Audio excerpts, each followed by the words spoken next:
नमस्कार, आदाब, सत श्री अकाल। ਰੇਡੀਓ ਇੰਡੀਆ KRP 1110 ਸੇ हम ਸੁਣ ਰਹੇ ਸਾਰੇ ਸਰੋਤਿਆਂ ਦਾ ਪ੍ਰੋਗਰਾਮ ਖਬਰਸਾਰ ਦੇ ਵਿੱਚ ਬਹੁਤ-ਬਹੁਤ ਸਵਾਗਤ ਹੈ। ਪਿਛਲੇ 24 ਘੰਟੇ ਦੇ ਦਰਮਿਆਨ ਦੁਨੀਆ ਭਰ ਦੇ ਵਿੱਚ ਜੋ ਵੀ ਵਾਪਰਿਆ ਹੈ ਉਸ ਨੂੰ ਵਿਸਥਾਰ ਦੇ ਵਿੱਚ ਜਾਣਨ ਦੇ ਲਈ ਇਸ ਵਕਤ ਸਾਡੇ ਨਾਲ जुड़े हुए ਹਨ रेडियो इंडिया ਦੇ न्यूज डायरेक्टर उमेंद्रा जी। उमेंद्रा जी, रेडियो इंडिया पर आपका बहुत-बहुत स्वागत है। गौरव जी और रेडियो इंडिया के सुनने वाले दोस्तों को उमेंद्र सिंह का सत श्री अकाल, नमस्ते और आदाब। हमेशा की तरह आपके सेवा में अब पेश है न्यूज हेडलाइंस। गौरव जी, सबसे पहले नॉर्थ स्ट्रीम पाइपलाइंस जो कि रशिया से यूरोप तक गैस पहुंचाता है में और लीक्स पाई गई है, इस बारे में हम बातचीत करेंगे। गौरव जी, एनडीपी के लीडरशिप कैंडिडेट जो है डेविड ईबी हो, हाउसिंग मिनिस्टर है, उन्होंने एक नया फ्लिपिंग टैक्स, घर फ्लिप करने पर टैक्स लगाने की प्रस्ताव रखा है। गौरव जी, और ब्रिटिश कोलंबिया के हेल्थ मिनिस्टर एड्रियन डिक्स का कहना है कि थैंक्स गिविंग के बाद यानी अक्टूबर 11 तारीख के बाद ब्रिटिश कोलंबिया के लोगों को फ्लू शॉट्स मिलने लगेगा। और उन्होंने ये भी कहा है कि अगर नवंबर दिसंबर में, जैसे कि कई एक्सपर्ट्स का कहना है, होने वाला है, यहाँ पर ब्रिटिश कोलंबिया में अगर फ्लू जो सीजनल फ्लू होता है वो और कोविड-19 एक साथ यहाँ पर फैलने लगे, तो हॉस्पिटल्स में खाट यानी बेड का खाली करने के लिए वे 1800 पेशेंट्स को हटाने के लिए तैयार है। उनको हटाकर वे कहाँ ले जाएंगे, इस बारे में हम आपको डिटेल में बताएंगे। पुलिस का कहना है कि एल्डर ब्रिज में एक आदमी ने एक नवयुवक को बहुत बुरी तरह से पीटा है और उस आदमी की उन्होंने एक फोटोग्राफ अभी रिलीज की है, इस बारे में भी बातचीत करेंगे। कनाडा की जो इकोनॉमी है थोड़ी सी ऊपर गई है। गौरव जी, अगर जब फेडरल कनाडा के बातचीत कर रहे हैं तो पिया पोलियोवेरा और जस्टिन ट्रूडो की पॉपुलैरिटी की बातचीत हो रही है। कई पोस्ट का कहना है कि अब टोरीज शायद और पॉपुलर है, क्या ये असलियत है, इस बारे में भी हम बातचीत करेंगे। गौरव जी, साथ साथ में और खबरों में वैंकूवर की पुलिस का कहना है कि वे एक आदमी को ढूंढ रहे हैं जिन्होंने एक एशियन 19 वर्षीय महिला के ऊपर पीछे से हमला किया एक पोल से, और उनके खिलाफ उन्होंने कुछ रेसिस्ट स्लोगन्स इस्तेमाल की। पुलिस उन्हें ढूंढ रही है। गौरव जी, इस बारे में भी हम डिटेल में बातचीत करेंगे। साथ साथ में और खबरों में गौरव जी, एक एनेस्थोलॉजिस्ट को जो ब्रिटिश कोलंबिया में काम करता था पेंडेमिक के दौरान के खिलाफ सेक्सुअल असोल्ट की चार्जेस लगाई गई है। अ, और डिटेल्स हम आपको दे सकते हैं। ईरानियन लोग जो है ईरान में, वे अभी भी प्रोटेस्ट कर रही हैं, और वहां पर एक महिला जो बिना हिजाब के प्रोटेस्ट कर रही थी, जो लोग देखकर आश्चर्य हो गए लोगों को, वो महिला का ऐसा बताया जाता है उस महिला की अब हत्या कर दी गई है। जी, उमेंद्रा जी, सबसे पहले हम बात करेंगे नॉर्थ स्ट्रीम पाइपलाइन की। तो वहां पर फिर से एक धमाका हुआ है, तो अब रशिया क्या कह रहा है इसके बारे में? करो जी, नॉर्थ स्ट्रीम पाइपलाइन 1 और पाइपलाइन 2 जो शुरू भी नहीं हुआ था, जो अभी गैस डिलीवरी कर ही नहीं रहा था, लेकिन उसमें गैस थे, टेस्ट किया जा रहा था, दोनों में गौरव जी लीक्स हो गए हैं। अब ऐसा बताया जाता, पहले रिपोर्ट दिया जा रहा था कि केवल 3 लीक्स थे और अब एक चौथा लीक है। नॉर्थ स्ट्रीम पाइपलाइन जो है गौरव जी, रशिया से होकर बाल्टिक सी जो है उसके नीचे से होकर यूरोप पहुंचता है। यूरोप में ज्यादातर जर्मनी में वो गैस पहुंचाता है, और इसे नॉर्थ स्ट्रीम पाइपलाइन 1 और नॉर्थ स्ट्रीम पाइपलाइन 2 कहते हैं। नॉर्थ स्ट्रीम पाइपलाइन 1 कई सालों से गौरव जी ऑपरेशनल है, और नॉर्थ स्ट्रीम और पाइपलाइन 2 जो है उसे हाल में कंप्लीट किया गया था। शायद ये रशिया और यूक्रेन के युद्ध से पहले ही कंप्लीट किया गया था, टेस्टिंग हो गई थी, लेकिन वो ऑपरेशनल नहीं था, लेकिन फिर भी उसमें गैस है। गौरव जी, ऐसा बताया जाता है कि यहाँ पर 3 लीक्स पहले से थे और अब एक चौथा लीक शुरू हो गई है। यूरोपियन सरकारों का कहना है कि उन्हें ये शक है कि शायद रशिया ने खुद ही ये सैबोटाज किया हो, इसलिए जिससे कि जो जर्मनी में जो लोग हैं और यूरोप में जो लोग हैं वो भड़क जाए और वो डर जाए कि अब हमारे ये विंटर में, आने वाले विंटर में गैस नहीं रहेगी, हम अपने घर को कैसे हीट करेंगे। गौरव जी, वैसे तो आगे से ही जो जर्मन सरकार है और यूरोपियन सरकारों ने ये कहा है कि वे रशिया से गैस नहीं खरीद रहे हैं, तो ये आने वाले विंटर में गैस आएंगे ही नहीं नॉर्थ स्ट्रीम पाइपलाइन से। फिर भी लोगों को डराने के लिए, भड़काने के लिए कुछ एक्सप्लोजन्स सुने गए थे गौरव जी, और यूरोपियन सरकारों का कहना है कि इस एक्सप्लोजन्स के बाद ही ये गैस लीक्स नोटिस किए गए। और लोगों ने गैस लीक्स कैसे नोटिस किए? क्योंकि गैस जो पाइपलाइन है वो समुद्र के नीचे है, और जब गैस लीक हो रहा है तो बबल्स ऊपर आ रहे हैं समुद्र में, पानी में बबल्स देखे जा रहे हैं। और फिर जब इन्वेस्टिगेट किया गया तो ये पाया गया कि वहाँ पर गैस पाइपलाइन जो है उसमें लीक्स हैं गौरव जी। और जो यूरोपियन सरकार है, जैसे कि मैंने कहा है, रशियन स्पाइस और रशियन एजेंट्स तथा रशियन सरकार के ऊपर आरोप लगाया कि उन्होंने जानबूझकर ये अ, ये एक्सप्लोजन्स की है, जिससे कि ये पाइपलाइंस डैमेज हो जाए। रशियन सरकार ने इस बारे में बहुत कुछ नहीं कहा है, लेकिन उन्होंने ये कहा है कि उन्हें ये शक है कि शायद ये नेचुरली हुआ होगा, या शायद किसी टेररिस्ट ने ये किया होगा। लेकिन यूरोपियन सरकारों का कहना है कि ये नेचुरली हो नहीं सकता, क्योंकि एक्सप्लोजन्स के बाद ही ये गैस लीक्स डिस्कवर करे गए, जो किए गए, जो गौरव। जी। उमेंद्रा जी, रशिया यूक्रेन के कुछ इलाकों में रेफरेंडम करवा रहा है, तो प्रधानमंत्री ट्रूडो और ज़ेलेंस्की के बीच बातचीत हुई, तो मिस्टर ट्रूडो ने फिर से उनको यकीन दिलवाया कि इसको वो नहीं मानेंगे। सौरभ जी, वे नहीं मानेंगे, और दुनिया के कोई भी देश अभी तक ऑफिशियली ये नहीं कहा है कि वे इन रेफरेंडम को मानेंगे। गौरव जी, अगर आप देखो तो कनाडा तो एक ही देश है, लेकिन दुनिया के सभी देश, जिसमें इंडिया भी शामिल, जो इंडिया और चाइना जो पहले भी कई तरह से रशिया को सपोर्ट कर रहे हैं, उनका ये कहना है कि वो ये उन्होंने ये नहीं कहा कि वो ये रेफरेंडम के खिलाफ है, लेकिन उन्होंने ये भी नहीं कहा कि वो इसको सपोर्ट करें। क्योंकि रशिया और चाइना, माफ करना, इंडिया और चाइना ये भी नहीं चाहते कि अगर वे रशिया के इस रेफरेंडम को सपोर्ट करे तो इंडिया के कई इलाकों में भी ऐसे छोटे-छोटे ग्रुप्स है जो चाह रहे हैं कि वे अलग देश बना लें अपने किसी प्रोविंस को, जैसे कि शायद कश्मीर में, शायद पंजाब में, कहीं और पर।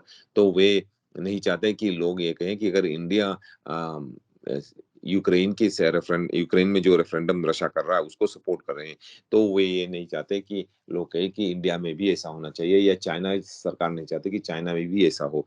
तो उन्होंने भी नहीं रशिया को सपोर्ट करा, और हमारे प्रधानमंत्री जो है जस्टिन ट्रूडो है, उन्होंने कहा ये शेम है, यानी कि ये एक दिखावा है।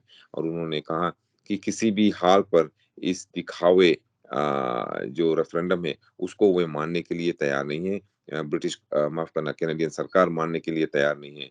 साथ-साथ में दुनिया की कोई भी सरकार अभी तक मानने के लिए तैयार नहीं है कि ये जो रेफरेंडम है वो अ, वो जो ये रेफरेंडम जो है वो सही है या असलियत है कि क्या हो रहा है। उनका कहना है, और प्रधानमंत्री जस्टिन ट्रूडो का कहना है कि रशिया ने गैर कानूनी से यूक्रेन के ऊपर हमला करके यूक्रेन के कई इलाकों को उन्होंने हड़प लिया है, और अब वहाँ पे वो एक शेम या दिखावा रेफरेंडम करा रहे हैं। उन लोगों को ही वोट करने का मौका दे दिया जाएगा जो लोग रशिया को सपोर्ट कर रहे हैं। और ये इंडिपेंडेंट रेफरेंडम है ही नहीं, क्योंकि ये जो रशियन मिलिट्री और रशियन सरकार है, उनके ऑफिशियल्स ये रेफरेंडम करा रहे हैं। तो बैलेट बॉक्स में क्या होगा? क्या वे बैलेट बॉक्स को पहले से ही उसमें yes yes we should join Russia, उसकी वो वोट करके पहले से ही बैलेट उसमें डाल देंगे, या बाद में, या काउंटिंग के दौरान वे कैसे काउंट करेंगे? तो इस अगर कोई इंडिपेंडेंट ग्रुप वहाँ पर होता या यूनाइटेड नेशंस का ग्रुप होता तो शायद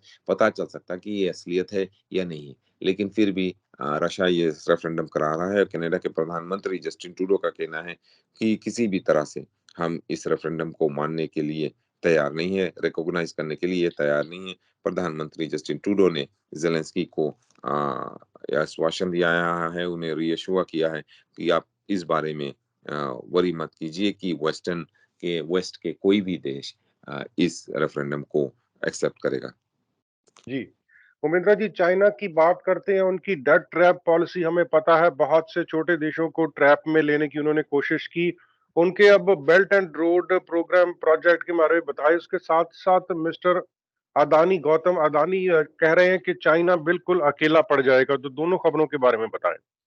हाँ जी, सबसे पहले जो उनकी डेथ ट्रैप है गौरव जी, जो वो बेल्ट और रोड इनिशिएटिव उन्हें कहते हैं, उनसे वे एक रास्ता बना रहे थे, एक तरह से कि चाइना से लेकर ये रास्ता पूरा एशिया तक जाता था और सारी दुनिया तक जाता था। और ये इनिशिएटिव जो था उसके नीचे वे क्या करते थे, चाइनीज़ बैंक्स लोन्स देते थे, जो जो गरीब और स्ट्रगलिंग देश है उनको वे लोन्स देते थे और फिर उनसे इंटरेस्ट वापस लेते थे और इस लोन से बड़े-बड़े प्रोजेक्ट्स छोटे-छोटे देश शुरू करते थे। तो प्रोजेक्ट्स होते थे गौरव जी, ये इसको आप व्हाइट एलिफेंट कह सकते हैं, क्योंकि ये प्रोजेक्ट्स की शायद इन देशों की ज़रूरत नहीं होती थी। तो अगर ये बड़े-बड़े प्रोजेक्ट शुरू करते थे, इतनी बड़ी-बड़ी लोन्स जिसकी ज़रूरत ही प्रोजेक्ट्स की ज़रूरत ही नहीं थी, वो प्रोजेक्ट शुरू करते थे, लोन्स लेकर चाइनीज़ बैंक से और फिर चाइनीज़ बैंक को वो पे करना पड़ता था वापस। तो गौरव जी अब क्या हुआ है कि कई देश जिसमें श्रीलंका भी है, श्रीलंका ने कई ऐसे प्रोजेक्ट शुरू किए, बांग्लादेश भी है, पाकिस्तान भी है, जिन्होंने कई पोर्ट्स बनाने की कोशिश की है और बड़े-बड़े प्रोजेक्ट्स बनाने की कोशिश की है, जिसको देश को शायद ज़रूरत भी नहीं, लेकिन उन्होंने कोशिश की शुरू करने के लिए। और गौरव जी, अब क्या हुआ है कि ये प्रोजेक्ट्स जो है फेल हो गए हैं, कंप्लीट नहीं हुए हैं और ये जो देश है, इनके पास पैसे है ही नहीं अब पे करने के लिए। और जो बैंक से चाइनीज़ सरकार है, अपने जो पैसे वो माँग रहे हैं, इंटरेस्ट माँग रहे हैं और ये देश पे नहीं कर पा रहे हैं और इनमें केवल ये एशिया के देश नहीं है, जैसे कि मैंने कहा बांग्लादेश, श्रीलंका, पाकिस्तान, इसमें कई और देश है, एशिया में भी है, अफ्रीका में भी कई देश है, साउथ पैसिफिक में भी है, कई देश है, सारी दुनिया में इस तरह के देश हैं जिन्होंने चाइना से पहले तो पैसे ले लिए आसानी से, क्योंकि चाइना ने कोई रिक्वायरमेंट नहीं की, जैसे वर्ल्ड बैंक से आप पैसे लो या एशियन बैंक से पैसे लो, आईएमएफ से पैसे लो, किसी प्रोजेक्ट के लिए तो वे आपको बहुत रूल्स और कंडीशंस चाहते थे। लेकिन ये जो बैंक थे, जो चाइनीज़ बैंक थे, उनको कोई कंडीशंस नहीं था, कोई रूल्स नहीं था, तो लोन्स लेना आसान था, लेकिन लोन्स को वापस भरना बहुत ही मुश्किल था। इसीलिए देश अब इन मुश्किलों का सामना कर रहे हैं। तो अब जो दुनिया के इकोनॉमिस्ट हैं, वो ये सजेस्ट कर रहे हैं कि चाइनीज़ बैंक्स को, चाइनीज़ सरकार्स को कई ऐसे लोन्स हैं, इन लोन्स को राइट ऑफ कर देना चाहिए। चाइनीज़ बैंक ऐसा करना नहीं चाहते। उनका कहना नहीं, हमें हमारे पैसे चाहिए और हमें इंटरेस्ट भी चाहिए और चाइना का भी ये कहना है। लेकिन गौरव जी अब चाइनीज़ सरकार इस बारे में ये विचार कर रही है कि क्या ये प्रोजेक्ट जो था वो ठीक नहीं था, ना तो चाइना के लिए, ना तो दुनिया के लिए। चाइना ने इस प्रोजेक्ट को शुरू किया था इसलिए कि ये जो छोटे-छोटे देश हैं उनकी उनको सपोर्ट मिले, सहायता मिले इंटरनेशनल लेवल पर। अगर कोई चाइना के खिलाफ कुछ कहता है तो ये देश जल्दी से चाइना की तरफ आकर उनको सपोर्ट करेंगे। यूनाइटेड नेशंस में जब चाइना की किसी इनिशिएटिव या चाइना के खिलाफ वोटिंग होगी, तो चाइना को सपोर्ट करने के लिए ये देश जो चाइना से लोन लिए, उनको आकर सपोर्ट करेंगे, जैसे कि पाकिस्तान है। लेकिन गौरव जी इस अब ऐसा बताया जाता है कि जो चाइनीज़ सरकार है, वो ये कह रही है कि ये जो इनिशिएटिव्स थी, वो ठीक नहीं थी। ये इनिशिएटिव ठीक नहीं थी, ये फेल हो गई है ये इनिशिएटिव। चाइनीज़ बैंक्स कई के पैसे अभी कई देशों में फँसे पड़े हैं ना और ये देश जैसे श्रीलंका है, वो ये लोन पे नहीं कर पा रहे हैं। चाइना किस तरह से ये पैसे व वसूल करेगा वापस। तो गौरव जी इसी इश्यूज़ को लेकर अब चाइनीज़ सरकार ये कह रही है कि शायद ये इनिशिएटिव्स ठीक नहीं थी और इसको रिव्यू किया जाए। ऐसा विश्वास किया जाता है कि आगे चलकर गौरव जी ये जो इनिशिएटिव है इसको शायद बंद ही कर दिया जाए। और आपने गौतम अदानी की बात की थी, तो गौतम अदानी जो एशिया के रिचेस्ट आदमी हैं, सबसे रईस आदमी हैं और और दुनिया के दूसरे सबसे रिचेस्ट आदमी हैं। उसका कहना है कि उन्हें पूरा विश्वास है कि आने वाले सालों में और शायद आने वाले महीनों में चाइना अकेला ही रहेगा, आइसोलेटेड रहेगा, क्योंकि जो टर्बुलेंस अभी हो रहा है दुनिया में, फाइनेंशियल टर्बुलेंस हो रहा है, क्योंकि लोग अब चाइना के ऊपर ये आरोप लगा रहे हैं कि चाइना के कसूर से ही कई देश फाइनेंशियल प्रॉब्लम्स में हैं और गौतम अदानी का ये भी कहना है कि चाइना को वापस आना जैसे चाइना पहले था बहुत ही मुश्किल होगा। उनका कहना है कि China will feel increasingly isolated and see a harder economic bounce back, यानी कि चाइना की इकोनॉमी जो है कि जो कई सालों से गौरव जी शायद 10-20 साल से इतनी अच्छी इतनी ऊपर थी, अमेरिका से भी अच्छी, लोग कह रहे थे कि अमेरिका से भी अच्छा चाइना का इकोनॉमी हो जाएगा, अमेरिका से भी बड़ा हो जाएगा। लेकिन अब ऐसा नहीं है, हो नहीं रहा है, लोगों का कहना है कि चाइना की इकोनॉमी जो है अब नीचे जा रही है। गौतम अदानी ने ये भी कहा है कि जो कंपनीज़ है और देश है, वो चाइना से बाहर जा रहे हैं, और छोड़कर जा रहे हैं। चाइना का जो ग्लोबलाइज़ेशन था, वो छोड़कर अब वो वापस नेशनलिज़्म में आ रहे हैं। ग्लोबलाइज़ेशन इस तरह का था गौरव जी, चाइना ने ऐसा माहौल बनाया था कि एक समय शायद 4-5 साल हो गए, लोग ये विश्वास कर रहे थे कि दुनिया का जो फैक्ट्री है, वो चाइना है। सभी कुछ चाइना में ही बनता है। जो कुछ भी होता है, चाहे छोटे से छोटे सामान को लेकर बड़े से बड़े सामान ले लो, आप कैनेडियन टायर चले जाओ, होम डिपो चले जाओ या डोला स्टोर चले जाओ, कुछ भी आप खरीदोगे, वो चाइना का बना होता था। तो चाइना ने ऐसा माहौल क्रिएट किया था कि सभी कुछ चाइना में ही बनता था।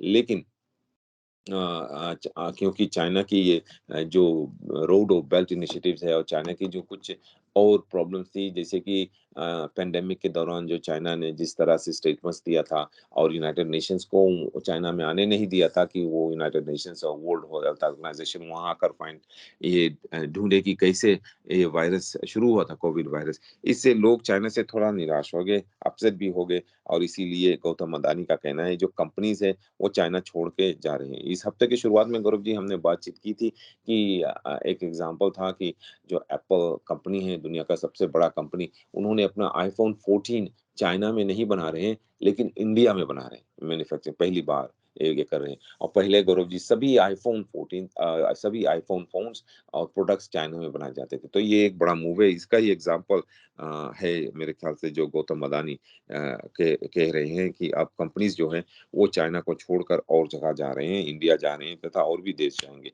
और कंपनीज़ और देशों का विश्वास है कि जो ग्लोबलाइज़ेशन का जो एक तरह का हवा चला था कि सभी कुछ जो बन रहा है, जैसे कि सभी सामान जो बन रहा है, प्रोडक्शन है, फैक्ट्री है, वो चाइना में है, और सभी जो गैस है, ऑयल प्रोडक्शन है, वो मिडल ईस्ट में और रशिया में है।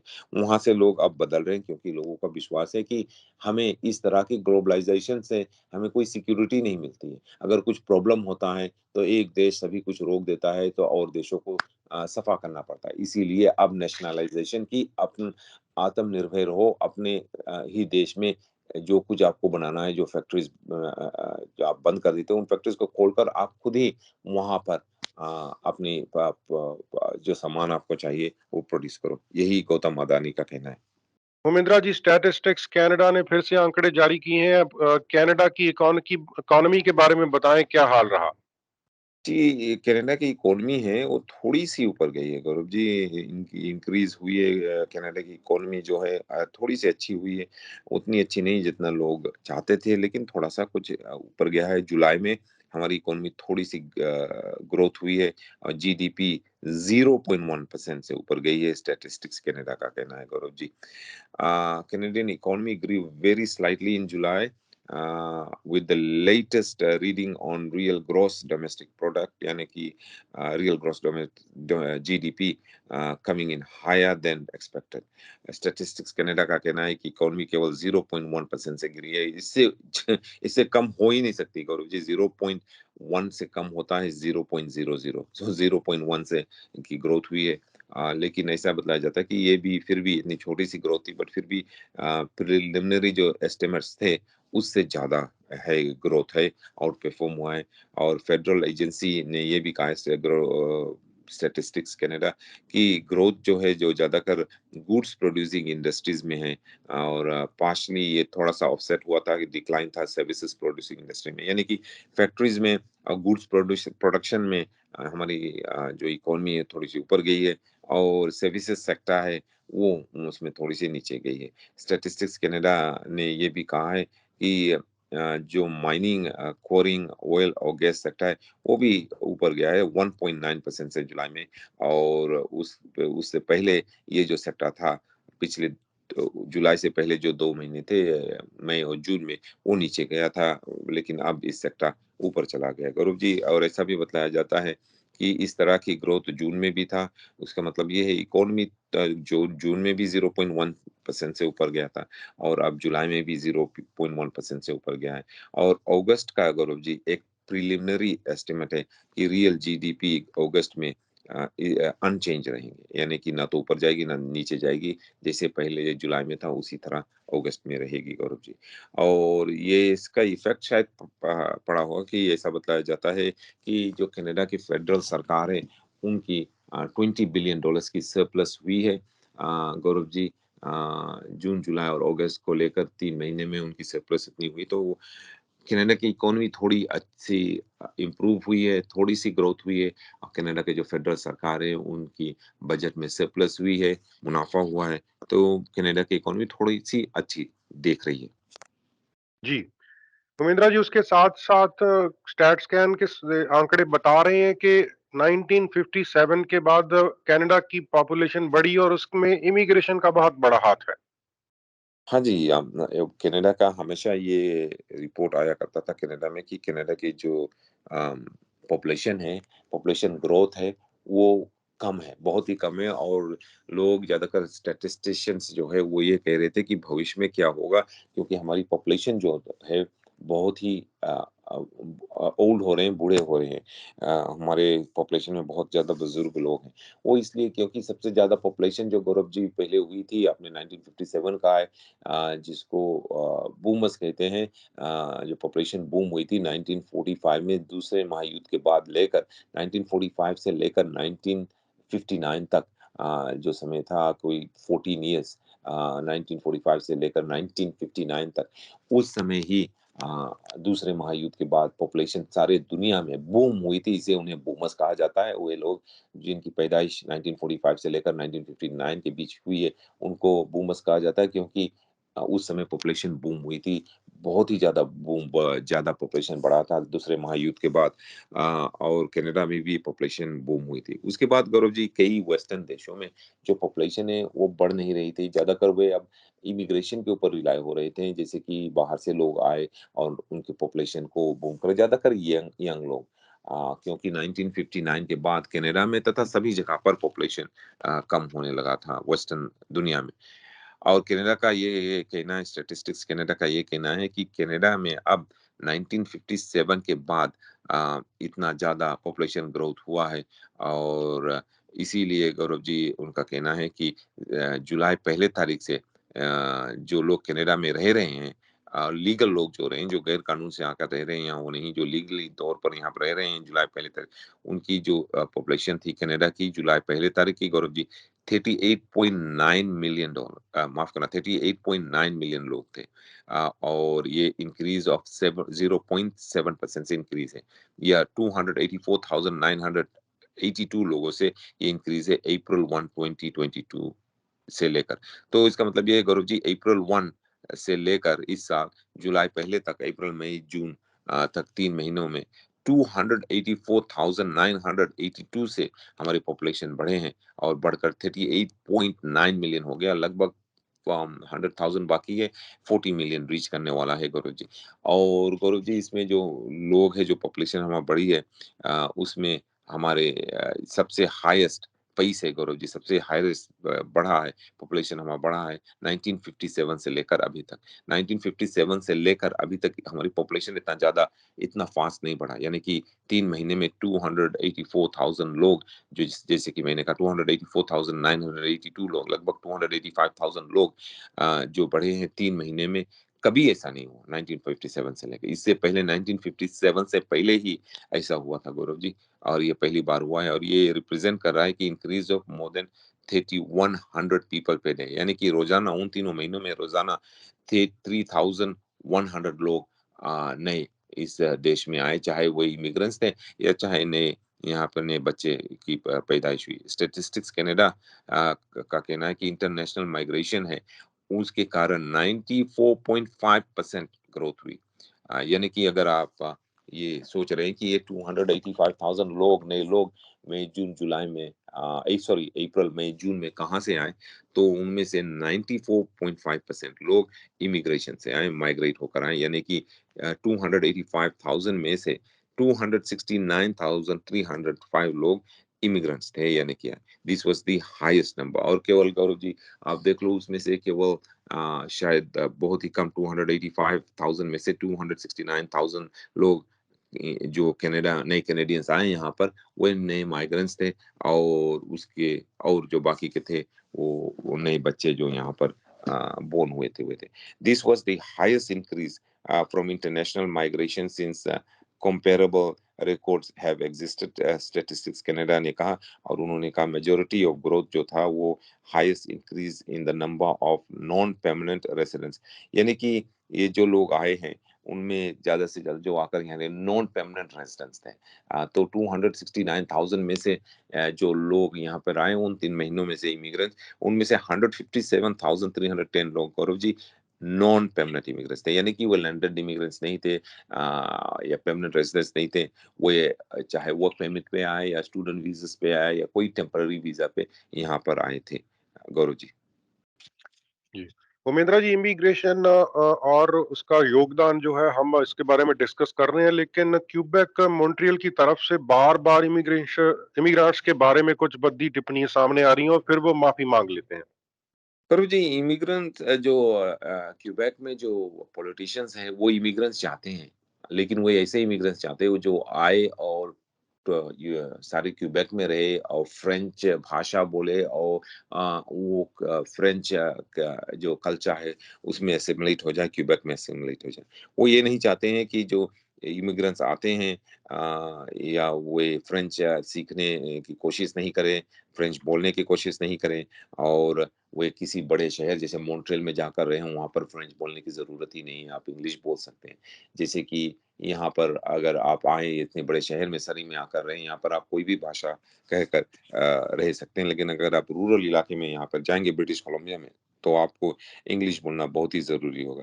तो इसी तरह गौरव जी अभी क्यूबेक में इलेक्शन कैंपेन चल रही है, उनकी प्रोविंशियल इलेक्शन कैंपेन चल रही है, तो वहाँ पे जो प्रोविंसेस हैं वो माफ़ करना वहाँ पे जो प्रोविंशियल कैंडिडेट्स हैं वो अपनी तरफ अट्रैक्शन पॉलिटिकल अट्रैक्शन करने की कोशिश कर रहे हैं और एक तरह के एक दूसरे तरफ स्टेटमेंट दे रहे हैं। और जो गौरव जी प्रोविंशियल सरकार के क्यूबेक प्रोविंशियल सरकार की जो इमिग्रेशन मिनिस्टर थे पहले, उन्होंने ये कहा है कि जो इमिग्रेंट्स अभी आते हैं यहाँ पर ज्यादा से ज्यादा इमिग्रेंट्स क्यूबेक आते हैं वे ना तो फ्रेंच बोलते हैं ना ही हमारे रूरल क्यूबेक इलाके में जाकर रहना चाहते हैं। वो सीधे जाकर मॉन्ट्रियल में बस जाते हैं और केवल अंग्रेजी बोलते, फ्रेंच नहीं बोलते और इससे हमारे देश के लिए ठीक नहीं है उन्होंने कहा, यानी कि हम क्यूबेक के लिए ठीक नहीं है। जब उन्होंने देश कहा तो उन्होंने क्यूबेक कहा, कनाडा का नहीं कहा। तो इसी दौर उन्होंने कुछ जो इमिग्रेंट्स हैं उनके खिलाफ स्टेटमेंट दिए कि ये लोग जो आते हैं,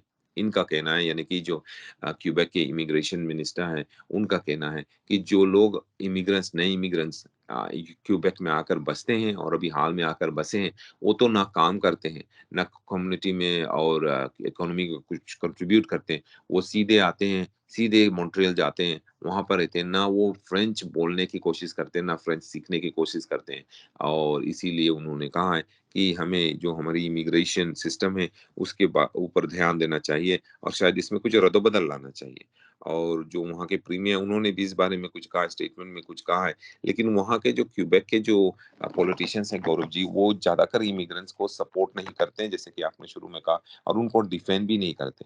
वो ये चाहते हैं कि हमें ऐसे इमिग्रेंट्स चाहिए जो फ्रेंच बोले और आकर अगर मॉन्ट्रियल में नहीं जो क्यूबेक का सबसे बड़ा शहर है, वहाँ पर नहीं जाकर बसे, कहीं और जाकर बसे जैसे कि कोई रूरल क्यूबेक इलाके में और हमारे जो क्यूबेक कम्युनिटी है, उसमें मिल-जुल जाएँ। उमेंद्रा जी, टोरीज आगे निकल रहे हैं लिबरल से, आपको क्या लगता है? गौरव जी, जब भी कोई नया लीडर आता है, तो उस पॉलिटिकल पार्टी का जो रूप होता है, थोड़ा-सा बदल जाता है। उनकी नई पॉलिसीज़ होती हैं, उनके नाम प्रेस में हमेशा होता है क्योंकि लीडरशिप कैंपेन के दौरान उनका नाम हमेशा होता था। अ मीडिया में, टीवीज़ में, रेडियो में और साथ-साथ में न्यूज़पेपर्स में, तो उनकी पॉपुलैरिटी थोड़ी ऊपर हो जाती है, ये हमेशा है। अगर आप पॉलिटिक्स को स्टडी करो, तो हमेशा यही होता है, कोई भी नया लीडर आता है, जैसे कि बीसी लिबरल पार्टी में जब केविन फेल्कन लीडर बने थे, तो बीसी लिबरल पार्टी की भी जो पॉपुलैरिटी थी, थोड़ी-सी ऊपर चली गई थी, केविन फेल्कन की भी ऊपर चली गई थी, एनडीपी के मिलान में। और जब एनडीपी के लीडर अगर डेविड ईवी नए लीडर उनके बनेंगे दिसंबर में, तो एनडीपी के भी साथ भी यही होगा, थोड़ा-सा बम्प हो जाता है, फिर आगे चल के सब कुछ स्मूथ हो जाता है। और ऐसा शायद लगता है कि जो टोरीज़ है उनके साथ हुआ है और ऐसा बताया जाता है कि कई कैनेडियंस जो हैं मेजॉरिटी एक पोल में दिखाया गया है, वो शायद टोरीज़ को सपोर्ट कर रहे हैं। गौरव जी, ऐसा दिखाया गया सबसे पहले पहले हम बात करते हैं कि लीडरशिप पॉपुलैरिटी के बारे में, और जो कैनेडियंस अभी भी ये विश्वास करते हैं कि प्रधानमंत्री जस्टिन ट्रूडो को पब्लिक पावर में रहना, यानी कि ताकत में रहना चाहिए, वो थोड़ा-सा कम हो गया गौरव जी 1 साल के मिलान में। लेकिन अगर आप देखो तो 1 साल क्या हुआ था, 1 साल पहले गौरव जी हम पैंडेमिक में थे, और जो ऑपोजिशन कंज़र्वेटिव्स थी आपस में लड़ाई कर रहे थे, अपने लीडर, उस समय के लीडर एरिन ओटूल को हटाने की कोशिश कर रहे थे। तो कोई और नेता था ही नहीं वहाँ पे, जगमीत सिंह जो है एनडीपी के उतना पॉपुलर नहीं थे। तो ऑब्वियसली उस समय गौरव जी जस्टिन ट्रूडो बहुत ही पॉपुलर थे, और अब दिखाया जाता है 1 साल बाद, और टोरीज़ के पास उनके नया नेता है, उनके नए लीडर हैं, और जस्टिन ट्रूडो के खिलाफ कुछ स्टोरीज़ भी उनके खिलाफ ही आए हैं। तो अब उनकी पॉपुलैरिटी थोड़ी-सी कम हो गई। Polling Gaurav ji एप्सोस polling company ने जो पोलिंग की है, उसमें ये दिखाया गया है कि 33% कैनेडियंस ये विश्वास करते हैं कि ट्रूडो को एक बार फिर से री-इलेक्ट करना चाहिए, एक बार फिर से उन्हें चुनना चाहिए। और गौरव जी इसका मतलब ये हुआ कि ये ड्रॉप ऑफ 4% है।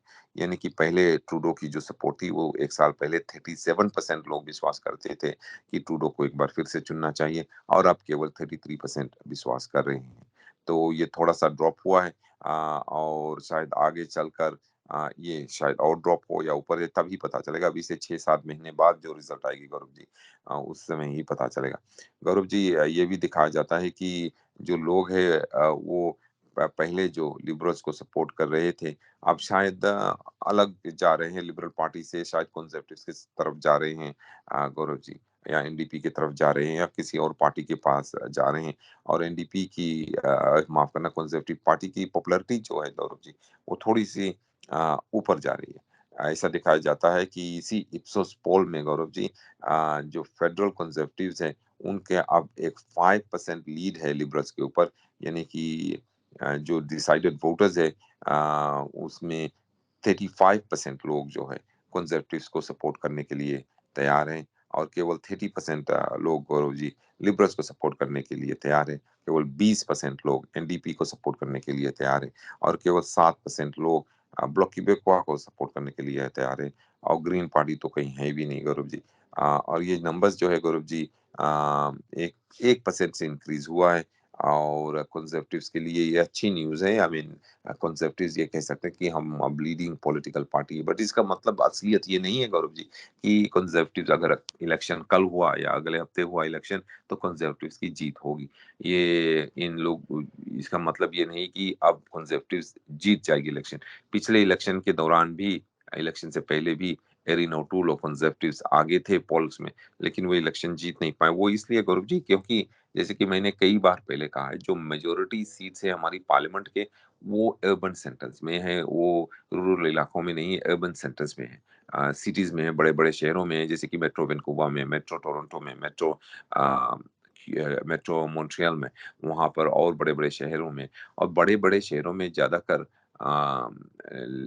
कंज़र्वेटिव्स की सपोर्ट नहीं है। आप देख लो यहाँ पर ही कि मेट्रो वैनकूवर में कितने कंज़र्वेटिव्स जीते गए, और कनाडा के जो पार्लियामेंट है उसके अगर 60 टू 70% जो सीट्स हैं वो अगर शहरों में है, मेट्रो इलाकों में है, और अगर वहाँ पर कंज़र्वेटिव्स जीत नहीं पा रही है, तो वो चाहे जितनी भी उनकी पॉपुलैरिटी हो, इलेक्शन में उनको उतना ज़्यादा सीट्स नहीं मिलेगा कि वे सरकार बना सकें।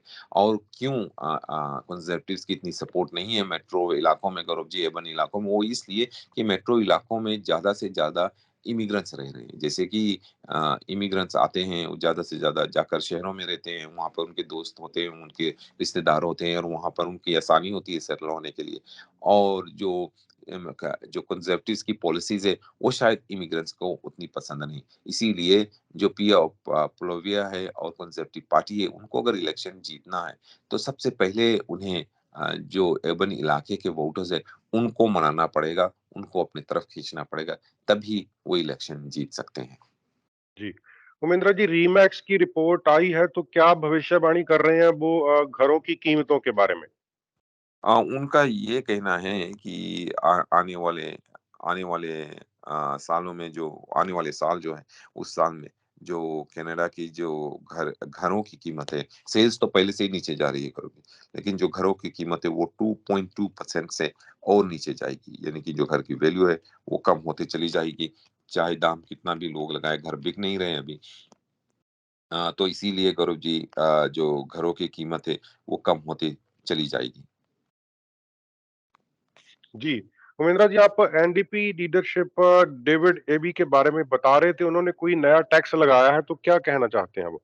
गौरव जी, उन्होंने ये कहा है, डेविड ईबी ने ये कहा कि अगर वे नेता बने दिसंबर में एनडीपी के, तो गौरव जी वे एक फ्लिपिंग टैक्स लगाएंगे और सेकेंडरी स्यूट जो है जो बेसमेंट स्यूट भी हम कहते हैं उनको स्वीट्स, उनको वे लीगलाइज करने के एक नए कानून लाएंगे गौरव जी।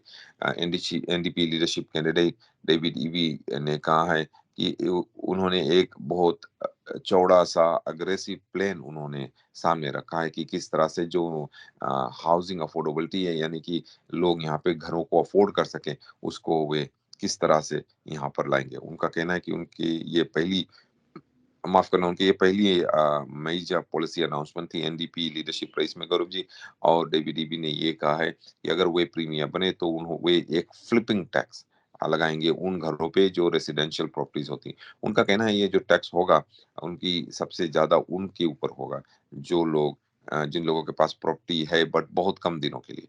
यानी कि वे लोग जो केवल प्रॉपर्टीज़ को 1 साल तक या 1 साल से कम तक रखेंगे, उनके ऊपर टैक्स लगाया जाएगा अगर वे घर बेचने की कोशिश करते हैं। जैसे कि गौरव जी, कई लोग घर खरीदते हैं, अभी 6 महीने तक वो उस घर को रखते हैं या रेंट करते हैं या उसमें रहते हैं, फिर 6 महीने के बाद या 10 महीने के बाद उसको बेच देते हैं। कुछ लोग तो केवल 2-3 महीने में ही बेच देते हैं और जो शायद मान लो वो 1 मिलियन में खरीदेंगे घर और 1.2 मिलियन में बेचेंगे, 6 महीने बाद उनको $200,000 का मुनाफ़ा होता है। और कई बतलाया जाता है गौरव जी कि कई लोग, चाहे वो एक कैनेडियंस हो या विदेशी हो या कहीं बाहर बैठे हों किसी देश में, वो घर खरीद कर इस तरह से फ्लिप करते हैं कि जल्दी से जल्दी उसको फिर से बेच देते हैं, पैसे बनाते हैं। इसीलिए का ये जो इसको स्पेकुलेशन भी कहते हैं, इसीलिए जो घरों के दाम हैं यहाँ पर ब्रिटिश कोलंबिया में उतना ऊपर जा रहा है। और अब डेविड ईबी ये प्रपोज़ कर रहा है कि ज़्यादा से ज़्यादा टैक्स उन लोगों के ऊपर लगाया जाएगा जो लोग बहुत कम समय तक अपने प्रॉपर्टीज़ को ओन करेंगे और फिर उसको बेचने की कोशिश करेंगे। 2 साल के बाद अगर आप 2 साल तक किसी प्रॉपर्टीज़ पे कंट्रोल रखोगे, अपने नाम पर रखोगे, खरीद कर रखोगे, तो आपके ऊपर कोई टैक्स भी नहीं रहेगा, यानी कि ज़ीरो टैक्स रहेगा। उनका कहना है कि अगर आप टैक्स रखते हैं, आप मकान खरीदते हैं, मकान खरीदने के बाद अगर आप 2 साल के अंदर उस मकान को बेचोगे, तो आपके ऊपर ये फ्लिपिंग टैक्स लगेगा। अगर आप नहीं बेचोगे, 2 साल के बाद आप बेचोगे तो ये टैक्स ज़ीरो हो जाएगा। तो 2 साल तक आपको ये मकान रखनी पड़ेगी, घर रखना पड़ेगा गौरव जी। और अगर उन्होंने कोई उनपे एग्ज़ेम्पशन भी लिखा है कि अगर जिन लोगों ने घर खरीदा फैमिली में अगर किसी की डेथ हो गई, तो घर उन्हें मजबूरन बेचना पड़ा, या किसी की डिवोर्स हो गई तो घर मजबूरन बेचना पड़ा है, या कोई और ऐसा डिज़ास्टर हो गया फैमिली, तो उनको एग्ज़ेम्पशन दिया जा सकता है। तो गौरव जी, इस पॉलिसी से डेविड ईबी का कहना है वो ये कोशिश करेंगे कि जो लोग घर खरीद के फ्लिप करके पैसे बनाते हैं, ये नहीं कि घर खरीद के तो उनको वे रोकने की कोशिश करें और इस टैक्स से जो भी पैसे बनेंगे वो वे किसी जनरल रेवेन्यू में नहीं रखेंगे, लेकिन इस पैसे को वे इस्तेमाल करेंगे और ज़्यादा मकान बनाने के लिए, घरों को बनाने के लिए, लोगों के लिए। गौरव जी, डेविड ईवी का ये प्रपोज़ल मेरे ख़्याल में अच्छा है, लेकिन मेरे ख़्याल में 2 साल नहीं, उनको 5 साल कर देना चाहिए कि लोगों को 5 साल तक अगर वो मकान खरीदे तो 5 साल तक उस पे रहना चाहिए। अब लोग खरीदते हैं मकान गौरव जी, 2 साल रहने के लिए तो कोई नहीं खरीदता है। अगर आपको रहना, आपका फैमिली होम है तो आप उस पे रहेंगे कुछ दिनों तक। लेकिन आप अगर उसको बेचते हैं, फ्लिप करते हैं पैसे बनाने के लिए, तो जैसे कि डेविड ईबी ने कहा कि यहाँ पर वे को कोशिश करें कि वे लोग जो घरों को फ्लिप करें, उनको रोकने की कोशिश वे कर रहे हैं गौरव जी। साथ-साथ में वो ये को उन्होंने ये भी प्रस्ताव रखा है कि जो बेसमेंट स्वीट्स है, उसको वे लीगलाइज़ कर देंगे। आप गौरव जी, कई जगह पर ऐसे है कि बेसमेंट स्वीट्स को इल्लीगल कहा जाता है, कि ये गैर कानूनी बेसमेंट स्वीट्स है। तो वे ये कोशिश कर रहे हैं कि इस जो ये बेसमेंट स्वीट्स है, उसको फॉर्मली लीगलाइज़ कर देंगे। कोई कभी नहीं कहेगा फिर कि ये इलीगल बेसमेंट स्वीट्स है, या आपको सिटी से परमिशन लेना पड़ेगा सीएस स्वीट्स बनाने के लिए गौरव जी, क्योंकि प्रोविंशियल तौर पर वे इसको लीगलाइज कर देंगे। गौरव जी, डेविड ईवी पहले हाउसिंग मिनिस्टर भी थे, अटॉर्नी जनरल भी थे, 2020 से लेकर इस साल जून तक वे हाउसिंग मिनिस्टर थे। तब उन्हें पूरी तरह से मालूम है कि ये हाउसिंग सिचुएशन क्या है। और डेविड ईवी जो है गौरव जी, वो लीडिंग कैंडिडेट है और कई लोग कहते हैं कि वो एक ही कैंडिडेट है इस लीडरशिप रेस में। हालाँकि अंजलि अपुदराई ने पहले भी अपना नाम दिया था, लेकिन उन्हें अभी तक ऑफिशियल तौर पे कैंडिडेट डिक्लेयर नहीं किया गया है, क्योंकि उनकी एप्लीकेशन पैकेज शायद उन्होंने सबमिट किया है या नहीं एनडीपी पार्टी के पास। और एनडीपी जो बीसी एनडीपी पार्टी है, इस एप्लीकेशन पैकेज को वे अभी अप्रूव नहीं किया। अगर ये सबमिट किया गया, साथ साथ में $40,000 नॉन रिफंडेबल लीडरशिप फीस भी पे करना पड़ेगा। और अभी भी शायद ये भी नहीं पे किया गया हो। और गौरव जी, इसकी डेडलाइन जो है वो अक्टूबर 4 तारीख को है, तो केवल 4-5 दिन ही बचे हैं। 4-5 दिनों में अगर अंजलि अपुदराई को कन्फर्म नहीं किया गया as leadership candidate Gaurav ji, तो David EB unopposed candidate leadership leader बन जाएँगे अनअपोज्ड, उनके खिलाफ फिर कोई भी नहीं रहेगा। और आपको ख्याल भी रहे, अंजलि अपुदराई जो एक एनवायरमेंटलिस्ट है, एनवायरमेंटल ग्रुप के है, और ज़्यादातर बीसी एनडीपी में उनकी उतनी सपोर्ट नहीं है। बीसी एनडीपी की कोई भी एमएलए ने उन्हें सपोर्ट नहीं किया है, कोई भी लीडर भी उन्हें सपोर्ट नहीं किया है। गौरव जी, अंजलि अपुदराई और उनके कैंपेन के खिलाफ एक इंक्वायरी भी चल रही है कि क्या उन्होंने गैर कानूनी से एनडीपी में मेंबर्स बनाने की कोशिश की या नहीं। जी। उमेंद्रा जी, आखिर में ब्रीफ में हमें बताएं कि जेरेमी मैकेंजी को गिरफ्तार किया गया है। उन्होंने जो टिप्पणियां पियर पोलिएव की पत्नी के बारे में हुई, उसके बारे में शायद मजाक बनाया, तो क्यों गिरफ्तार किया गया उनको? गौरव जी, उन्होंने ये स्टेटमेंट दिया था, हमने इस बारे में पहले भी बातचीत की थी कि जब पिया पुलविया लीडर बने थे, उसके कुछ दिनों बाद कुछ एक राइट विंग ग्रुप कुछ बातचीत कर रहे थे एक पॉडकास्ट में, तो उसमें इन्होंने ये स्टेटमेंट दिया था कि अगर उन्हें मौका मिले तो वे जो पिया पुलविया की महिला है उनके माफ़ करना, पिया पुलविया के जो पत्नी है, उनके खिलाफ वो सेक्सुअली उन्हें असॉल्ट करेंगे या उन्हें रेप करेंगे, उन्होंने ये स्टेटमेंट दिया था। हालाँकि जो पिया पुलविया है, उन्होंने अपने लीडरशिप कैंपेन के दौरान उन्होंने बहुत राइट विंग ग्रुप्स को अपनी तरफ ले लिया था, राइट विंग स्टेटमेंट्स दिए थे, कॉन्स्पिरेसी थ्योरीज़ उन्होंने आगे बढ़ाया था। फिर भी ये राइट विंग लीडर ने इस तरह का स्टेटमेंट दिया। शायद वो जोक कर रहे थे या मज़ाक कर रहे थे, लेकिन गौरव जी, इस तरह का किसी महिला के खिलाफ ये कहना, ये मज़ाक की बात नहीं है, जोक की बात नहीं है। इसीलिए इस आदमी को गिरफ्तार किया गया, उनके खिलाफ चार्जेस लगाए जाएँगे। जी। उमेंद्रा जी, आज के लिए आपका बहुत-बहुत धन्यवाद। कल फिर आपसे मुलाकात होगी। रेडियो इंडिया की पूरी टीम की तरफ से आपका बहुत-बहुत शुक्रिया। गौरव जी, आपको भी बहुत धन्यवाद, बहुत शुक्रिया।